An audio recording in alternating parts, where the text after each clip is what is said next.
There has had to be a lot of science to establish how long the rope should be, what could happen when the glider is released from the rope, will it rebound upwards, will it enter the rotor blades, what sort of rope should be used, how much flex should be in it, should the weak link be at the top or at the bottom, should the chain section be at the top or the bottom, how long should it be, and so on and so on and so on. And after the theory had been dispensed with, then there have been multiple training camps. The first time this was attempted, though, no one really knew what was going to happen.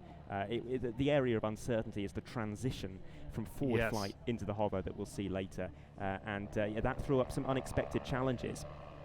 We had the chance during its validation and rehearsal display to see this performed, and we're very excited to bring this to you, particularly with the drone shots that we're going to have today, as Guy Westgate lifts off behind the Bow 105, and we've got essentially three passes associated with this profile. The first is going to be a rolling pass from our left, in which Guy's going to come around, do full stick deflection rolls behind the helicopter. And unlike being towed behind an airplane, there's just a lot more, as you mentioned, Adam, to contend with. It has to do with the big rotor blades up there whopping around, and just the different aerodynamic features. And the fact that this is an awful lot heavier than a typical tow plane, so it's creating a huge amount more turbulence than would be found behind, for example, the Pawnee, which is one of Guy's normal mounts for this roll-on-tow stunt. Now, this is the first time that a roll-on-tow has been performed in public behind a helicopter. It's a favourite of Guy's behind fixed-wing aircraft. He actually holds the world record for the most number of consecutive rolls while on aerotow, but this looks quite different and rather more spectacular.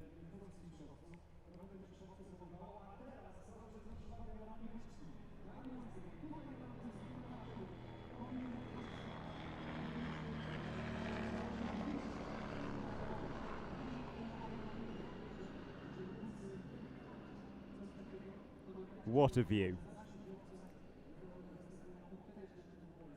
So Adam, that was impressive, but we're going to dial it up a little bit. Yeah, now we're going to bring both aircraft to a stop, and this is a multi-person effort. There's two people in the cockpit of that Bow 105. There's Maciej Dominiak, who is the pilot, but then sitting alongside him is his team manager, David Valas, and he is actually going to be leaning out of the open window because the airspeed indicator on the helicopter doesn't work below about 20 knots. So in order to establish that they're not moving relative to the ground, he will simply be sticking his head out and looking straight down. They will also utilize just some visuals from the wingtip smoke as well. And once we get into the hover, you will watch that smoke perform some pretty unique movements, particularly off the thrashed wingtip vortices of the glider. So decelerating now, a height of 1,000 feet for this maneuver. And the air brakes will shortly be deployed on the glider to assist in that deceleration. Guy will slowly be moving lower and lower relative to the helicopter to try and keep the tow rope taut. What you don't want is for the glider to stall when there's any slack in the rope, because that will put huge force on the rope and the helicopter itself. But there we are with a successful transition into the hover, and note that Guy has actually gone beyond the vertical. He is slightly upside down, and reaching the rope release switch from this position is immensely difficult for him within the confines of his 4-point harness. So he'll be straining to reach forward to touch the release switch any second now.